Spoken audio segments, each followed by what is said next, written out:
Good morning, everyone.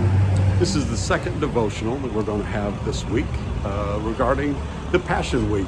Yesterday, we started talking about Jesus coming into town riding on a colt and how that was a direct reference to a messianic prophecy in Zechariah. You can imagine how the leaders, already not liking Jesus very much, would have reacted to that.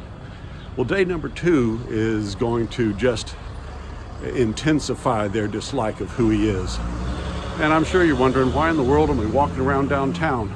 Well, day number 2 is going to have something to do with merchants and buying and selling. And although there's nothing inherently wrong with buying and selling, what Jesus is doing is going to be a little bit different. He's going to go into the temple and he's going to do some things in the temple that are going to really surprise everybody.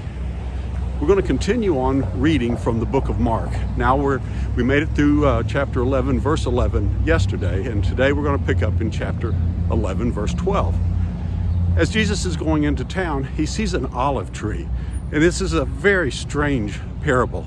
But like Mark tends to do things as little sandwiches. He'll take a piece of a story and he'll stick another supposedly unrelated story in the middle of it, and then he's going to come back and he's going to finish the first story. And that's what he does here. Behind me is a tree, small tree, green tree. It's got green leaves, fresh leaves on it. It's not a fig tree. I don't think we have any fig trees that I'm aware of anyway in the area, so I don't have a picture of that. But just imagine that being a fig tree, and Jesus is going into Jerusalem, and he's going to go to the temple. And as he's walking past this fig tree, he sees it, and it's got green leaves on it, and it's something that looks like it'd be good for food. And he says, "I'm hungry. I'm going to get a fig." And he gets there, and there's no figs on it. And so he curses the tree. And then we go on, and it's kind of a strange story because it even says it wasn't the time of year for the figs, but Jesus curses it anyway. And then he goes on to into the temple area, and he finds that there are money changers there exchanging Roman money for temple money. And then he finds people that are selling birds and doves, it says specifically, but could have been any other animals that need to be sacrificed, because people didn't necessarily have their own animals that they brought in because they came from a long way away, or maybe they were merchants from a big city and they didn't have farms. So it wasn't like in the Old Testament when the law was first given that they all had their own herds and flocks and things like that. So anyway, Jesus sees them, and they're charging exorbitant rates for changing the money. They're charging exorbitant rates for the animals that are going to be sacrificed, and they're not even giving animals that really qualify. They're not the first of the flock. They're not pure. They're not without blemish. And Jesus is just aggravated, and he just turns over the tables and just runs them all out, the money changers and the people selling the doves. And when he does this, he says, "You have made what was supposed to be a place of prayer to God into a den of thieves." And this just absolutely aggravates the leaders, particularly the priest and the scribes, and they just decide they've got to figure out how to get rid of him. Now, it's hard to explain some of those stories sometime.